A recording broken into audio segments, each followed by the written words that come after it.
Se dice que la profecía es la historia contada antes de que suceda. Y la historia es el relato de los hechos que ya sucedieron. Cuando nosotros cotejamos la profecía con la historia, tiene que haber coincidencia exacta.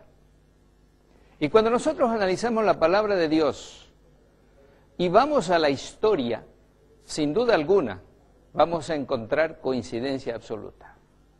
Por eso el video que ustedes vieron antes nos muestra los lugares donde Jesús estuvo, donde se supone, según las personas han indicado, Jesús fue tentado por el diablo, donde Jesús nació, donde Jesús fue bautizado.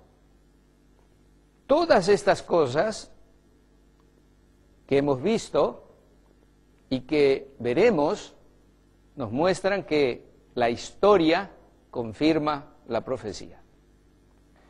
Esto que acabamos de decir nos debe dar una seguridad en la palabra de Dios, porque nosotros creemos en un Jesús histórico, pero en un Jesús divino humano.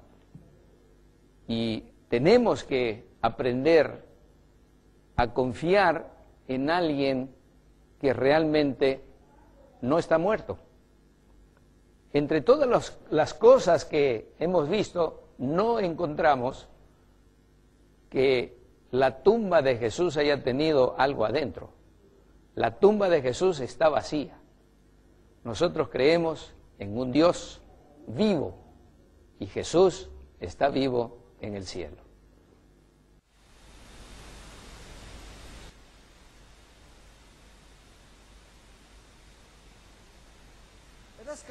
Vamos a la ciudad de Capernaum, la cual es conocida como la ciudad de Jesús.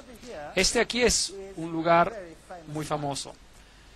Y si lo mira, no parece nada. Pero en realidad encima de esto hay un edificio gigante, justo encima. Allí puede ver algunos de los pilares de cemento y el piso de cemento. ¿Y qué es esto? Esta es la casa de Pedro. Esta era la casa de Pedro. Pedro vivió aquí. Y esa era su casa. Y Jesús debió haberse quedado allí muchas veces en esa casa. Si realmente es la casa de Pedro o no, nadie sabe. Pero la Iglesia Católica proclama que esta es la casa de Pedro. Y si quiero ver que está construido encima, ahí está. Una estructura gigante de cemento parado en los pilares encima de la casa de Pedro. Y dice ahí, Beato Petro Apóstolo, y este es el lugar donde Pedro vivió. Y Pedro, por supuesto, significa pequeña roca, y Roma ha construido su iglesia en este Pedro. Y allí tienen una estatua de Pedro justo afuera con un pez al lado de él. Y esta es la estatua gigante de Pedro. Es enorme. Esta es una historia fascinante, porque Simón era también el nombre de Simón Mago. Y Simón Mago, de acuerdo a Eliphas Levi, era el que se convirtió en Petra, el PTR, el Pedro, en el cual, por supuesto, hoy basaríamos todo este sistema. Porque este Simón Mago se convirtió en el hechicero de Nerón. Él era, en otras palabras, el sumo sacerdote, si lo era, de los emperadores romanos. Así que es realmente incierto si están hablando del Pedro, que el Pedro que están honrando acá sea el apóstol. Probablemente sea Simón Mago, el hechicero, el brujo, el ocultista que está siendo honrado.